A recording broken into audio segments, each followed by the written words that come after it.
Investment banking एक financial service है जिसमें आप कंपनीज को हेल्प कर रहे हैं पैसा रेज करने में।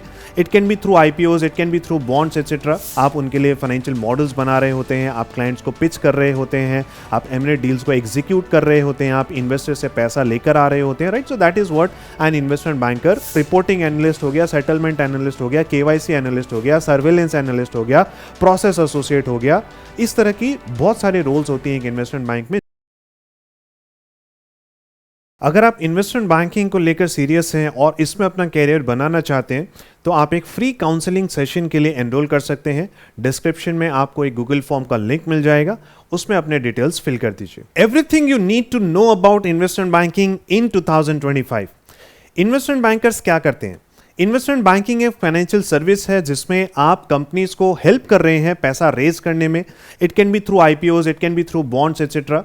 आप कंपनीज के लिए एम&ए एडवाइजरी कर रहे हैं या कोई भी और स्ट्रेटेजिक फाइनेंशियल सर्विस आप अपने क्लाइंट्स को ऑफर करते हैं। तो इसमें एक इन्वेस्टमेंट बैंकर को करना क्या होता है? आप वेरियस डील्स को एनालाइज कर रहे होते हैं। अगर आप चाहे बाय साइड में हो चाहे आप सेल साइड में हो, आप उनके लिए फाइनेंशियल मॉडल्स बना रहे होते हैं, आप क्लाइंट्स को पिच कर रहे होते हैं, आप एम&ए डील्स को एग्जीक्यूट कर रहे होते हैं, आप इन्वेस्टर से पैसा लेकर आ रहे होते हैं, right. So that is what an investment banker is suppose to do. अब इसमें आपका कैरियर किस तरह से प्रोग्रेस होता है? आप शुरू करते हैं एक एनालिस्ट की तरह, फिर आप एसोसिएट पोजीशन पर जाते हो, फिर वीपी आता है, फिर डायरेक्टर और फिर एमडी। तो यस, कैरियर बहुत लंबा है, इसमें आपको बहुत साल लगेंगे, पर it is going to be an equally rewarding journey. अब बात कर लेते हैं कि सर इंडिया में इन्वेस्टमेंट बैंकिंग करनी चाहिए कि नहीं करनी चाहिए, राइट। किसी को ये गोल रखना चाहिए कि नहीं? तो इसका देखिए ब्लैंकेट आंसर है डेफिनेटली यस। ये आपने पूरे फाइनेंस फील्ड में आप सबसे one of the best niches को देख रहे हो। इन्वेस्टमेंट बैंकिंग जो कि एक बहुत हाई पेइंग फील्ड है, जो कि एक बहुत ही प्रेस्टिजियस फील्ड है, बिल्कुल भी मोनोटोनस नहीं है, राइट। आपको हमेशा नए नए चैलेंजेस मिलते रहेंगे एंड काफ़ी लोगों को इस तरह का काम बहुत अच्छा लगता है, राइट। एंड इंडिया में जो आज डील एक्टिविटी है ये भी ग्रो हो रही है, राइट। इवेंचुअली जो हमारी इन्वेस्टमेंट बैंकिंग इंडस्ट्री है इसमें और प्लेयर्स आ रहे हैं और अपॉर्चुनिटीज आ रही हैं, ज़्यादा डील्स आ रही हैं। So it is a good situation to enter into this market. Okay, opportunities और इंक्रीज ही होंगी यहां से। तो इसमें सर घुसना कैसे चाहिए अपने को? व्हाट आर द क्वालिफिकेशंस जो करके हम इस फील्ड की तरफ जा सकते हैं? तो अभी मैं मान रहा हूं कि आप या तो मान लीजिए अपने बैचलर स्टेज में हैं, आप अभी डिग्री परस्यू कर रहे हैं, या आप मान लीजिए सीए सीएफए जैसे डिग्रीज परस्यू कर रहे हैं। तो अगर आपका जो फाउंडेशन है वो फाइनेंस डिग्री में है, आपने फाइनेंस में बैचलर्स किया है या कॉमर्स में किया है या इकोनॉमिक्स में किया है या इंजीनियरिंग में भी किया है, it's fine. Okay, that is going to help you, that is very well counted. पर हाँ, गोइंग अहेड आप या तो एमबीए कर रहे हैं या सीए कर रहे हैं या सीएफए कर रहे हैं, then these are the ways to enter into the investment banking industry। ठीक है, आप ठीक है अभी कर नहीं रहे हैं सीए सीएफए एमबीए, पर आगे चलकर करेंगे तो भी you can have a target of getting into the investment banking zone. अभी मैं स्पेसिफिक बात करता हूं कि सर ठीक है, सीए क्या सबसे अच्छा रूट है इन्वेस्टमेंट बैंकिंग में जाने का? देखिए, इन्वेस्टमेंट बैंकिंग में आप जा सकते हो सीए करके, ऐसा कोई नहीं है कि कोई एक पर्टिकुलर डिग्री ही प्रिफर्ड होती है इन्वेस्टमेंट बैंकिंग में जाने के लिए। आप शुरू कर सकते हो बुटीक फर्म से, राइट, या आप इनफैक्ट कुछ बल्ज ब्रैकेट फर्म्स के साथ भी शुरू कर सकते हो अपना कैरियर। यूजुअली आप इक्विटी रिसर्च से शुरू करोगे या ट्रांजैक्शन एडवाइजरी में शुरू कर सकते हो या वैल्यूएशन रोल्स में शुरू कर सकते हो। डायरेक्टली फ्रंट एंड में जाना आपके लिए थोड़ा डिफिकल्ट होगा। ओके, बात कर लेता हूं सीएफए के पॉइंट ऑफ व्यू से। क्या सीएफए हेल्प करता है हमको इन्वेस्टमेंट बैंकिंग में जाने के लिए? तो देखिए, आप पर्पस समझिए। सीएफए क्या करता है? आपको फाइनेंस में एकदम सॉलिड नॉलेज देता है, इसमें कोई डाउट नहीं है। आपको एकदम क्रेडिबिलिटी भी मिल रही है। सीएफए इंस्टीट्यूट ने जो मेंटेन किया हुआ है इस पर्टिकुलर प्रोग्राम की रेपुटेशन, दैट इज फिनोमिनल। आपको पूरे वर्ल्ड में इस पर्टिकुलर कोर्स को करने के बाद रिस्पेक्ट मिलती है। पर इससे आप किस तरह के रोल्स के लिए एलिजिबल होते हैं? मेनली आप शुरुआत में इक्विटी रिसर्च जैसे प्रोफाइल्स के लिए, या फिर बाय साइड में जहां आपको इन्वेस्टमेंट मैनेज करनी है, पोर्टफोलियो मैनेज करना है, ऐसे रोल्स के लिए सीएफए की डिग्री ज्यादा प्रेफर्ड होती है। Okay, again not for the very front end roles, because आपने वो चीज सीखी नहीं है, राइट। ये बिल्कुल रिमोट जॉब है, राइट। तो आपने जा करके कोई केस पे काम नहीं किया। So that is where the role of CFA comes into picture. तो कोई ऐसा कोई गारंटीड नहीं है कि सीएफए कर लिया तो मेरे को आईबी में जॉब मिलनी ही मिलनी है, या आपके लिए कोई रेड कारपेट बिछा देगा। पर क्या ये करने के बाद इंडस्ट्री में घुस सकते हैं? मैं आपको बहुत सारे एग्जांपल्स दिखा सकता हूं जो इन्वेस्टमेंट बैंकिंग फील्ड में काम कर रहे हैं आफ्टर दिस सीएफए डिग्री। अब आ जाते हैं तीसरी डिग्री पर, दैट इज एमबीए। और स्पेशली अगर आप टॉप कॉलेजेस जैसे कि आईआईएम वगैरह से अगर एमबीए करते हो तो देखिए, हाँ, ये सबसे अच्छा कोवेटेड रास्ता माना जाता है ट्रेडिशनली, कि अगर आप टॉप टियर एमबीए कर रहे हो जैसे कि ABC, IIM ABC, Ahmedabad, Bangalore, Calcutta, या फिर आईएसबी, या फिर हो सकता है आपको अगर आप ग्लोबल एमबीए कर रहे हैं इंसियाड, एलबीएस वगैरह से, तो आपके इन्वेस्टमेंट बैंकिंग में जाने के चांसेस सिग्निफिकेंटली बढ़ जाते हैं, specially for front end investment banking rules. ठीक है, अब बात करते हैं सर, कोई अंडर ग्रेजुएट इन्वेस्टमेंट बैंकिंग में जा सकता है क्या? मैं अभी सर बीकॉम कर रहा हूं, या मैं बीटेक कर रहा हूं, या मैंने बीटेक किया हुआ है, अब मैं इन्वेस्टमेंट बैंकिंग के बारे में सोच रहा हूं, क्या ये पॉसिबल है मेरे लिए?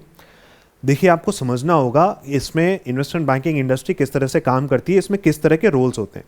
तो पहले मैं ये ब्लैंकेट आंसर दे दूं कि एक अंडर ग्रेजुएट जा सकता है कि आईबी इंडस्ट्री में, एक इन्वेस्टमेंट बैंक में क्या मुझे गोल्डमैन में नौकरी मिल सकती है? तो इसका आंसर यस है, बिल्कुल यस है। आप कोर रोल से पहले आप शुरू कहां से करोगे? देखिए, आप ऑफ कोर्स इस लाइन में कौन लगे हुए हैं, इस रेस में कौन लगे हुए हैं? जो टॉप एमबीएज हैं, जो टॉप सीएज हैं, सीएफएज हैं, वो लोग लगे हुए हैं। तो क्या मैं ये एक्सपेक्ट कर लूं कि भाई बीकॉम करने के बाद मैं जाकर के किसी कंपनी का आईपीओ करवा रहा हूंगा एकदम डे वन से? तो ये ऐसी अनरियलिस्टिक एक्सपेक्टेशन भी अपने को नहीं रखनी है, राइट? एक रियलिस्टिक गोल रखना है। आपको शुरुआत कैसे करनी होगी कि भाई मुझे गोल्डमैन में काम करना है, पहले तो मेरे को तो फील लेनी है, पहले मेरे को समझना है ये काम होता क्या है और कैसे चीजें काम करती है। तो आप शुरू करो ऑपरेशंस वाले रोल से। अब ऑपरेशन वाले रोल्स क्या होते हैं सर? जैसे कि ट्रेड सेटलमेंट का एनालिस्ट का रोल मिल गया आपको, तो यूएस मार्केट्स में बहुत सारे ट्रेड्स हो रहे हैं, उसके सारे ट्रेड सेटलमेंट्स का काम, क्लियरिंग का काम, ये सब काम आप इंडिया में बैठ करके कर रहे हो। तो ये हो गया एक बैक ऑफिस या फिर ऑपरेशंस वाला रोल। इसके साथ साथ ऐसी बहुत सारी प्रोफाइल्स मिलेंगी आपको। आप रिपोर्टिंग एनालिस्ट हो, राइट? तो आप बीकॉम करके, बीटेक करके, या और कोई भी डिग्री करके आप इन रोल्स में जा सकते हो। ये सब डिग्री स्पेसिफिक नहीं होते, बिकॉज ये सब प्रोसेस ओरिएंटेड रोल्स हैं। मतलब प्रोसेस बिल्कुल डिफाइंड होता है। अगर आपको जो चीज बोला जा रहा है, आपको वो चीज समझ में आती है कि हाँ, ये चीज मेरे को ऐसे करनी है, तो आपको बस प्रोसेस फॉलो करना है, आप वो काम कर लोगे। ओके, तो रिपोर्टिंग एनालिस्ट हो गया, सेटलमेंट एनालिस्ट हो गया, केवाईसी एनालिस्ट हो गया, सर्वेलेंस एनालिस्ट हो गया, प्रोसेस एसोसिएट हो गया। इस तरह की बहुत सारे रोल्स होती हैं एक इन्वेस्टमेंट बैंक में, जो कि सीए लोगों के लिए, एमबीए लोगों के लिए नहीं होती हैं। ये होती ही अंडर ग्रेजुएट्स के लिए। समझ पा रहे हैं? इन रोल्स में आप शुरू कर सकते हैं, शुरुआत कर सकते हैं। हमेशा ही इन रोल्स में रहेंगे क्या? जी नहीं। आप फिर आगे कोर रोल्स में जाने के लिए अपनी नॉलेज को बढ़ाओगे, और फिर आपको मतलब वो रेलेवेंट नॉलेज चाहिए होगी और वो रेलेवेंट एक्सपीरियंस चाहिए होगा। ओके, तो फिर पहले आपको फिर कुछ और पढ़ाई करनी पड़ेगी, बिकॉज आप समझ पा रहे हो, राइट, कि आपको बहुत बड़े लेवल पर हजारों करोड़ों की डील्स करनी है, हजारों करोड़ के ट्रांजेक्शन्स करने हैं। तो उसके लिए आपको खुद को उस लायक पहले बनाना होगा, आपको प्रिपेयर करना होगा। तो आप थोड़ी और पढ़ाई करोगे, थोड़ी और नॉलेज लोगे, फिर आप कुछ और कोर्सेस करोगे, फिर आप एक्सपीरियंस के लिए इंटर्नशिप्स कर सकते हो, राइट? आप या फिर कुछ और कॉर्पोरेट फाइनेंस रोल्स में पहले जा सकते हो। कोई वैल्यूएशन फर्म में आपको रोल मिल गया, किसी बिग फोर की ट्रांजैक्शन एडवाइजरी टीम में आपको रोल मिल गया, राइट? तो इस तरह से पहले आप इन रोल्स में अपना एक्सपीरियंस बिल्ड कर रहे हो, नॉलेज ले रहे हो, उसके बाद आप कोर रोल्स में ट्रांजिशन कर पाओगे। This is definitely doable. Okay, so this is the long answer. ठीक है सर, अब आप बोल रहे हैं कि ये हमको सीखने, कुछ कुछ चीज़ें सीखनी पड़ेगी, कुछ कुछ नॉलेज लेना पड़ेगा। तो एग्जैक्टली भी बता दीजिए कि क्या चीज़ें हमको सीखनी पड़ती हैं इन्वेस्टमेंट बैंकिंग फील्ड में जाने के लिए। ये एक बहुत अच्छा क्वेश्चन है।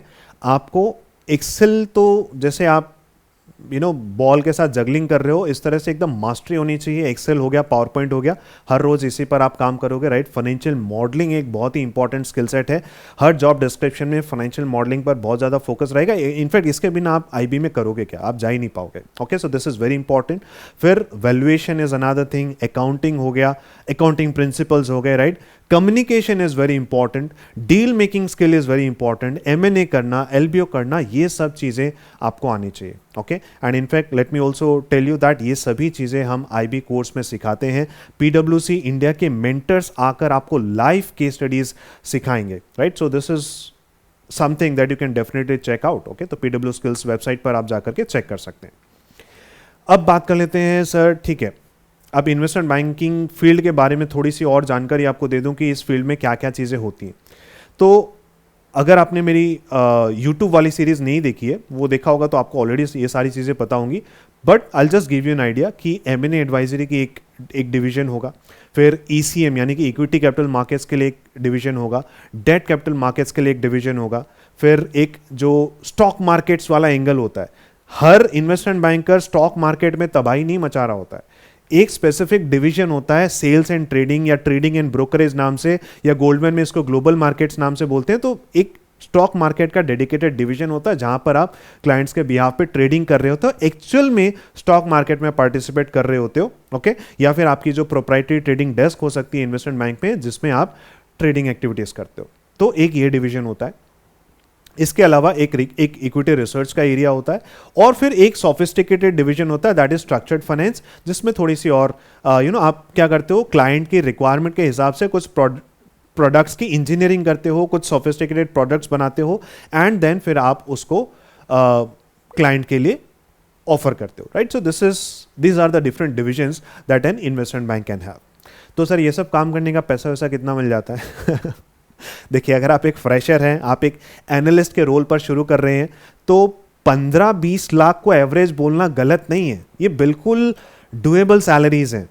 ओके, एनालिस्ट वाले रोल पर आपको 27 लाख 28 लाख तो मैंने देखी हुई है, 30 लाख भी मिल सकता है शायद। ओके, और फिर कोई शायद ऐसा भी होगा जिसको शायद 10-12 लाख से शुरू करना है, राइट? तो इट टोटली डिपेंड्स अपॉन कैसे बैंक में जा रहे हो, कैसे प्रोफाइल में जा रहे हो, कैसे डिवीजन में जा रहे हो, क्या कैलिबर लेकर के जा रहे हो, क्या स्किल्स लेकर के जा रहे हो। देखिए, इंटरव्यू कैसा रहा था आपका, बहुत सारे फैक्टर्स होते हैं जो इस सैलरी के नंबर को गवर्न करते हैं।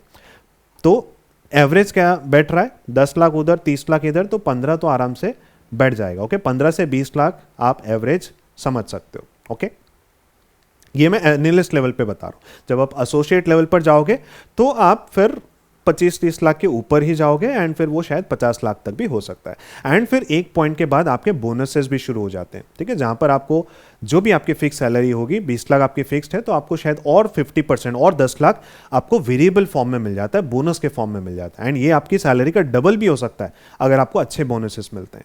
ठीक है, कौन सी जगहों पर आप अप्लाई कर सकते हैं, अगर उस बारे में बात करूं कि क्या अच्छे इन्वेस्टमेंट बैंक्स हैं, तो देखिए 2 टाइप के इन्वेस्टमेंट बैंक्स आपको मिलेंगे इंडिया में। ग्लोबल बैंक्स भी है, गोल्डमैन हो गया, जेपी मॉर्गन हो गया, मॉर्गन स्टैनली हो गया, बैंक ऑफ अमेरिका हो गया, सिटी हो गया, बार्कलेज हो गया। तो ये सारे बैंक्स इंडिया में काम करते हैं जिसमें आप अप्लाई कर सकते हो। इंडियन बैंक्स भी बहुत अच्छा काम करते हैं, ऐसा नहीं है कि इंडियन बैंक्स आपको वो एक्सपोजर नहीं दे पाएंगे। देखिए, इंडियन बैंक्स में भी बहुत अच्छा एक्टिविटी है। इनफैक्ट कोटक तो पूरे मार्केट में इन्वेस्टमेंट बैंकिंग में सबसे ज़्यादा डील कोई करता है तो वो कोटक करता है। तो ये सब बैंक्स में आप कोशिश कीजिए, कोटक हो गया, एवेंडस हो गया, आईसीआईसीआई सिक्योरिटीज़ है, एक्सिस कैपिटल है जिसका डेट मार्केट में बहुत अच्छी होल्ड है, जेएम फाइनेंशियल हो गया, ये सब बहुत अच्छे बैंक्स हैं, आप इनमें कोशिश कीजिए जाने की, राइट। एंड फिर इनके नीचे आपको बुटीक बैंक्स बहुत सारे मिल जाएंगे, उनका तो मैं नाम ही नहीं ले पाऊंगा, इतने सारे हैं जिनसे आप अपनी कैरियर की शुरुआत कर सकते हैं। ठीक है, इन्वेस्टमेंट बैंकिंग इंडस्ट्री क्या सिर्फ फाइनेंस और नंबर ओरिएंटेड है कि क्या मैं सिर्फ फाइनेंशियल स्टेटमेंट या कोई नंबर को क्रंचिंग करना अगर सीख लूँ तो मेरा करियर सॉर्टेड है? तो आई गेस आपको ये आइडिया अभी तक लग गया होगा। This is not just about कि आप पूरा दिन अपना सर जो है एक्सेल शीट में या नंबर्स में डुबा कर रखें। This is much more about understanding clients की नीड को समझना, उनको मैनेज करना, उनके बिजनेसेस को समझना। तो उसमें बिजनेस एक्यूमेन की भी बहुत ज़्यादा ज़रूरत पड़ती है कि आप सामने वाले का बिजनेस समझ रहे हो कि चीज़ें काम कैसे करती हैं। आपको मार्केट की पूरी अवेयरनेस होनी चाहिए कि मार्केट में क्या चीज़ें चल रही हैं। आपको स्टोरी टेलिंग आनी चाहिए, आपको पिच करना आना चाहिए कि यार मेरी कंपनी को मुझे फंडिंग दिलवानी है तो इसको मैं इन्वेस्टर्स के सामने बेच सकूं, right. So that is a very rare skill कि हर कोई ये काम अच्छे से कर पाए, right. So this is something that is what the industry wants. ठीक है, इसके लिए जरूर आप सोचना। फिर तो सर ये सब सीखें कैसे? देखिए, एक तो हो गया आप डेफिनेटली कोर्सेज वगैरह कीजिए, पर और ज़्यादा से ज़्यादा कोशिश करें एक्सपीरियंसेस से सीखने की। सर एक्सपीरियंस कहाँ मिलता है? अगर आप स्टूडेंट हैं तो आप इंटर्नशिप कीजिए, right? Internship is one of the best veg जिससे आप इंडस्ट्री में जा सकते हैं। तो internship is very very important. And बहुत केसेस में जब आपके पास बहुत कुछ डिग्रियां नहीं है दिखाने के लिए, तो इंटर्नशिप ही इकलौता जरिया होता है जिससे आप अपनी एक्सपीरियंस को दिखा सकते हैं। एंड सर कहाँ मिलेगी इंटर्नशिप? तो वही जो मैं कह रहा हूँ कि आप बुटीक फर्म्स के पास जाओ पहले, कि मैं आपका कोई भी काम कर दूंगा। अनपेड भी मिलती है ना, तो वो भी कीजिए। अनपेड इंटर्नशिप में भी आपको जो लर्निंग्स मिल रही हैं, अभी आपका फोकस ये नहीं होना कि चाहिए कि सर मैं 5 बजे मेरी ड्यूटी खत्म होती है मैं निकल जाऊंगा, या मेरी सैलरी 1 तारीख को आ जानी चाहिए। ये सब लेकर के आपको नहीं जाना है अभी मार्केट में। अभी आपको खुद को बिल्ड करना है, पहले आपको कैपेबल बनाना है कि भाई पहले मैं 10 लाख का आदमी बन जाऊं, पहले मैं 20 लाख का आदमी बन जाऊं, फिर आप कमांड करना ना कि मेरे को इतनी सैलरी चाहिए कम से कम, नहीं तो मैं काम नहीं करूंगा, तब आप बोलना। अभी तो आप अंडे से निकले ही नहीं हो, पहले इतना एटीट्यूड लेके नहीं जाना है अपने को मार्केट में, राइट? तो ये चीज़ आप अगर ये माइंडसेट के साथ इंडस्ट्री में उतर रहे हो तो डेफिनेटली आप बहुत कुछ सीख सकते हो, ठीक है? कुछ खामियां भी हैं इस इन्वेस्टमेंट बैंकिंग साइड की। ऐसा नहीं है कि सब कुछ अच्छा ही अच्छा होता है। तो बहुत अच्छा पैकेज मिलता है तो यार उतनी मेहनत भी तो करवाएंगे ना फिर वो आपसे, राइट? तो ब्रूटल वर्किंग आवर्स आप एक्सपेक्ट करके चलो कि 10 घंटे 12 घंटे तो ये तो रोज का है, राइट? 15 घंटे भी होंगे, 16 घंटे भी होंगे, right? So this is very common.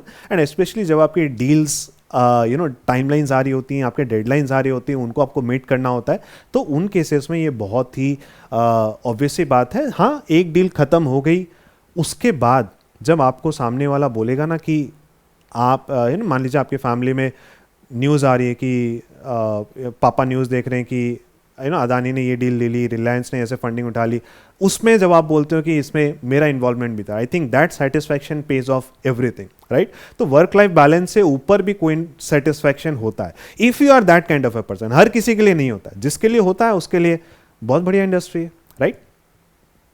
हाँ, कुछ क्वेश्चन मेरे पास ये आते हैं कि इन्वेस्टमेंट बैंकिंग इंडस्ट्री अलग कैसे है, मैं कॉर्पोरेट फाइनेंस में काम कर रहा हूँ या इक्विटी रिसर्च में काम कर रहा हूँ। तो देखिए, इन्वेस्टमेंट बैंकिंग की जो इंडस्ट्री है टोटली डील ड्रिवन है, कि आपका काम है डील्स लाना और डील एग्जीक्यूट करवाना, ठीक है? तो ये क्लाइंट फेसिंग रोल्स इसमें रहेंगे जो जब आप कोर इन्वेस्टमेंट बैंकिंग में काम करें। मैं वो बैक ऑफिस वाले काम की बात नहीं कर रहा। बैक ऑफिस में है तो फिर आप प्रोसेसेस में हो, जब आप सामने आ जाते हो, क्लाइंट से बात करने लगते हो, तब आप एकदम कोर रोल में हो, ठीक है? तो कॉर्पोरेट फाइनेंस क्या है? Corporate finance is a company specific thing. आप कंपनी के लिए काम करते हो कि कंपनी की ये डिसीजन लेना है, कंपनी को ये प्रोजेक्ट में लगाना है, कंपनी के लिए पैसे रेज करने हैं। तो आप कंपनी के एंड से शायद एक इन्वेस्टमेंट बैंकर से डील कर रहे होगे कि यार अपने को इतने की रिक्वायरमेंट है, इतना पैसा लाना है, डेट हमको प्रेफर्ड है, या वट एवर केस, आप कंपनी के पॉइंट ऑफ व्यू से या तो बैंकों से डील कर रहे हो या किसी भी और एक्सटर्नल थर्ड पार्टी से डील कर रहे हो for the company. That is when you are working in corporate finance. और रिसर्च वाला काम तो थोड़ा अलग ही हो जाता है, राइट? जहां पर आप कंपनीज को एनालाइज कर रहे हो, अपना ओपिनियन दे रहे हो कि कौन सी कंपनी इस वक्त खरीदने लायक है, right? From a stock market angle, कौन से खरीदने लायक है, कौन सी नहीं, राइट? आप जो बाय सेल होल्ड रेटिंग देखते हो, ये सब चीजें एक रिसर्च एनालिस्ट का काम होता है, ठीक है? तो आई गेस आपको अब क्लियर हो गया है कि इन्वेस्टमेंट बैंकिंग क्या चीज़ है। इसमें आप ये सोचकर पीछे मत हटिएगा कि मेरी कॉमर्स में कोई डिग्री नहीं है या मैंने सीए नहीं किया है तो मैं इसमें नहीं जा सकता हूँ। देखिए, नॉन कॉमर्स बैकग्राउंड वाले भी इन्वेस्टमेंट बैंकिंग फील्ड में जाते हैं। एंड इनफैक्ट जो इंजीनियर्स होते हैं, जो साइंस ग्रेजुएट्स होते हैं, इनको एक अलग यूएसपी मिलती है कि ये वो थॉट प्रोसेस लेकर के आ रहे हैं जो कि एक कॉमर्स ग्रेजुएट नहीं ला सकता, राइट? इनका सोचने का प्रोसेस थोड़ा अलग तरीके का होता है, राइट? थोड़ा सा मैकेनिकल होता है, which is very much needed eight many times in the IB industry. Okay, तो ये भी जरूरी है। बस आपको ये इंश्योर करना है कि मेरे पास इंजीनियरिंग डिग्री थी, वो अलग बात है, पर फाइनेंस की नॉलेज अब आपके पास होनी चाहिए। तो या तो आपने सीएफए कर रहे हो या आप एमबीए कर रहे हो, उसके बाद मतलब आपका जो फाइनेंस का फंडामेंटल है वो तो स्ट्रांग होना ही चाहिए, इसमें कोई डाउट नहीं है, राइट? तो आईबी आप अल्टीमेटली हो तो फाइनेंस फील्ड में ना, तो ये आपको इंश्योर करना है। पर हाँ, मेरा बैचलर्स किसी और फील्ड में था, दैट इज फाइन, वो चीज चलता है। इन्वेस्टमेंट बैंकिंग इंडस्ट्री हर तरह की कैंडिडेट्स को एक्सेप्ट करती है, ओके?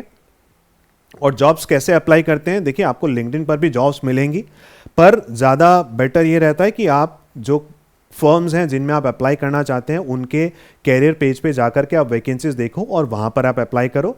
और फिर कुछ थर्ड पार्टी जॉब पोर्टल्स भी है, जैसे कि आयन जॉब्स हो गया, माइकल पेज हो गया, वहाँ पर भी आप अप्लाई कर सकते हो। सबसे बेस्ट चांस क्या होता है जॉब पर एक रिस्पॉन्स आने का? सबसे बेस्ट चांस होता है जब आपके पास एक एलुमनाई का रेफरल होता है, ठीक है। That is the first thing. Second thing, अगर आप एमबीए कर रहे हो और आपको मौका मिलता है कि आप कैंपस में जा करके एक इन्वेस्टमेंट बैंकिंग रोल के लिए अप्लाई कर रहे हो, कैंपस प्लेसमेंट हो रही है, तो that is the best thing that can happen to you. और कभी कभी कुछ सिचुएशंस में कोल्ड ईमेलिंग भी काम करती है, राइट? तो आप लिंक्डइन पर बिल्कुल एक्टिव हो जाएं और टारगेट करके लोगों से नेटवर्किंग करें और उनके साथ उनके साथ ये शेयर करें that I want to work in this industry. तो कभी कभी ये कोल्ड ईमेलिंग भी काम करती है। All right. So I think that's all that I could share with you about investment banking in this short video.